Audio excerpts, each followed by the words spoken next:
G'day, so Ian Herbert here from Southern Farming Systems at the Ormley property owned by Jamie and Michelle in the Fingal Valley of Tasmania. I'm here with Jamie Loane today.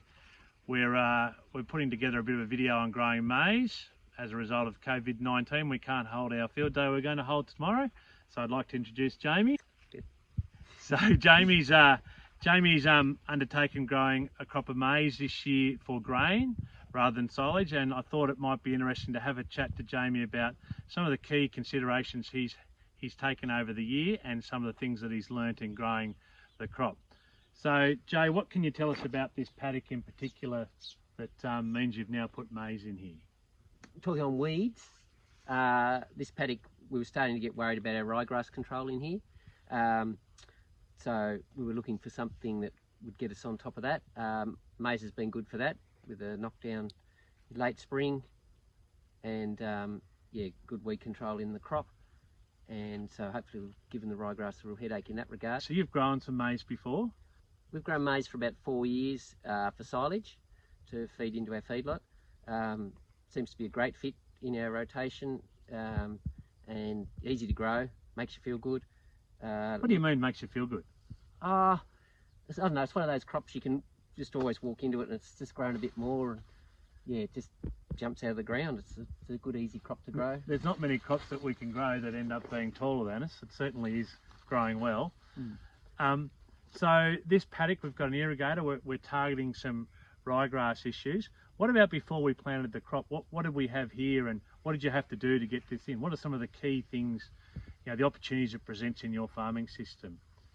So we had a winter ryegrass in here, like some tama, running through till mid-October, which means we can sort of keep it late for finishing stock on, and then pull it out of the ground pretty quickly and get it back into cultivation to get this in the ground pretty quickly. There's a problem with that time of year is pretty busy, so we were running a little bit late by the time we got it in the ground, possibly a week, 10 days late. But yeah, you just need to budget for it and make sure you get it done. So we've got our crop established. We've run it through this far. We're getting towards the end of the growing season, if you like, for the maize. What things have happened along the way during the season that I think are advantages, like in terms of chemicals, fungicide usage, fertilisers, water? What are some of the key things that you've learnt along the way of growing the grain crop? Yeah, so pretty simple. No fungicides. Good early weed control, but nothing too fancy. Like that was easy to achieve. We used about 2.3 megalitres of irrigation on it this year, and this was a dry year for us. Like we've had a little bit of help from the rain towards the end, but very little rain in. So you're pretty happy with that water use? Yeah, that's great. Yep. Yeah. Yep. Really happy with that. We've got our crop here and we're headed towards harvest. Obviously there's a lot of consideration for growers in Tasmania around harvest. You've got your own machinery. What are some of the considerations you're looking at there? Right, so we're going to try and use a conventional front. We've got two headers. We've got a CDS, semi-rotary, and a conventional header. I'm not sure which one we'll run it on, but I'm pretty sure either one would do the job.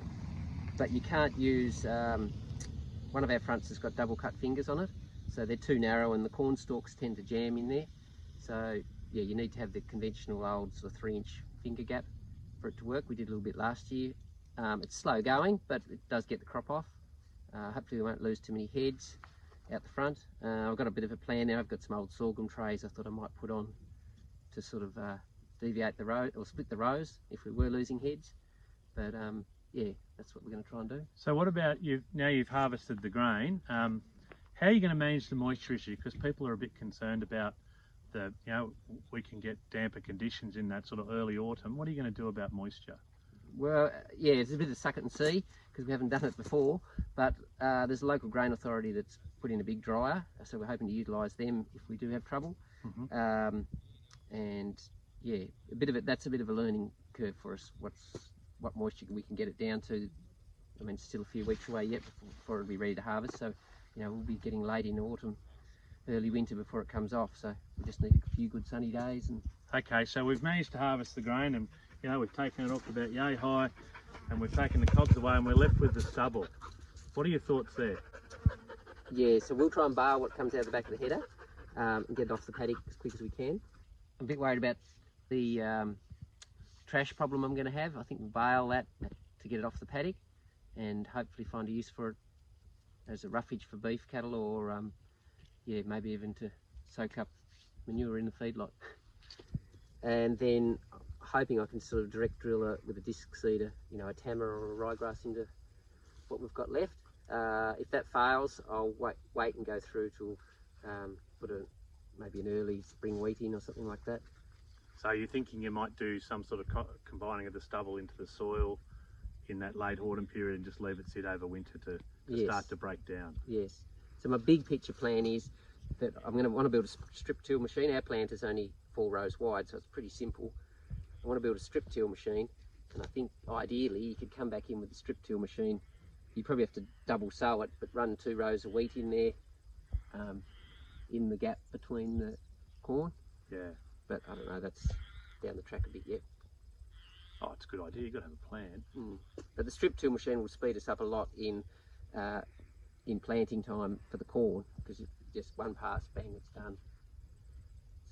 So your strip till, that's the cultivation equipment. Will it be able to seed also? No, we possibly will put the fertiliser on it, because that's what a lot of the guys do in America and Europe.